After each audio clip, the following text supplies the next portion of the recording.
My university just hosted a very interesting presentation by Dr. Liel Leibovitz, who's a very popular media sort of critic or podcast presenter.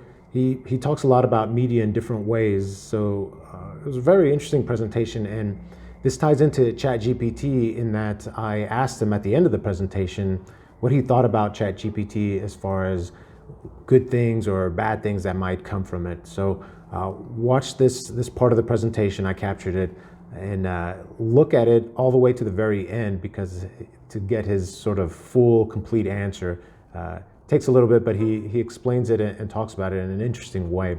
My apologies for the actual video. It was taken by someone who had the camera just on their lap, so it's a little bit shaky, but the audio is pretty good. And again, listen to it all the way to the very end to get the full understanding of his thoughts on it. I don't fully agree, or maybe think about it in a slightly different way, but it's interesting to get different perspectives on this. And again, his background in media is really interesting. So check it out and see what you think. Brent Andrews, I'm an instructor as well as a director here at AUA. Thank you very much for your presentation. So my question deals with sort of some new developments with AI, such as ChatGPT, and your thoughts on how it might help and how it might hinder things associated with media.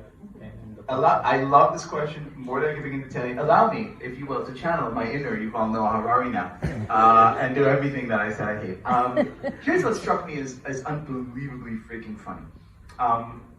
When we were growing up, there was this popular narrative that machines will liberate humankind because machines will do all the hard menial work so that humankind can sit and think and be creative.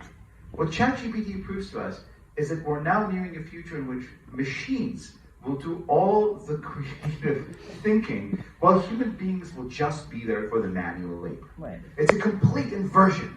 It's like this weird dystopian nightmare, which we will very, very, very, very soon live out in much greater ways. What happens when a New York City lawyer making $500, $700, $800, $1,200 an hour realizes that ChatGPT could write a legal brief 16 times faster and eventually 10 times better?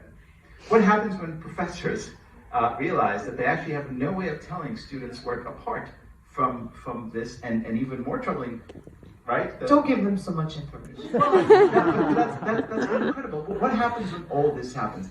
When it's not just, oh wow, isn't it so interesting? We did a fun thing and we asked, hey, ChatGPT, write me a poem about me, and then it comes back and like, ha ha ha, look at this, it's so cute. Which is exactly, by the way, the same mistake that we made when the internet was. He was like, oh look, I could send an email and order cheese to my house. This is going to be great. Nothing bad will happen, right? It's like literally the first act in a horror movie. It's like, oh, it's all going to be fine. The zombie apocalypse could end in a day. We haven't learned the lessons, and when that happens, I think two things will happen immediately thereafter. The first is absolute devastation. It's a complete collapse of our entire social order, which we're already seeing. But much more expedited and rapid. I was boring some people yesterday over drinks. By talking about the fact that I firmly believe that the reason we see so much instability in countries like the United States that we formerly believed were impervious to this kind of things, because we really are living at the end of the Enlightenment.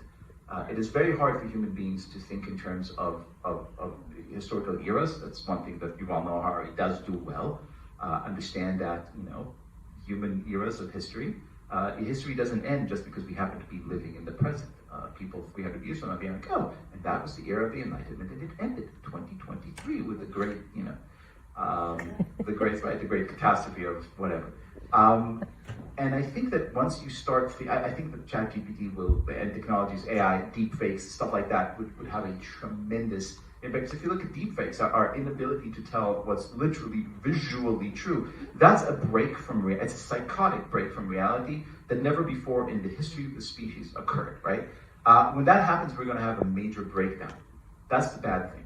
But then we're going to have a major breakthrough, because the only way out is further in, right? The only way out is realizing, okay, so what is it about us that machines can't do?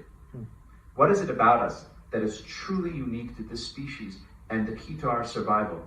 And I'm going to say something that sounds so incredibly hokey, but I believe this so thoroughly. I think the answer is love.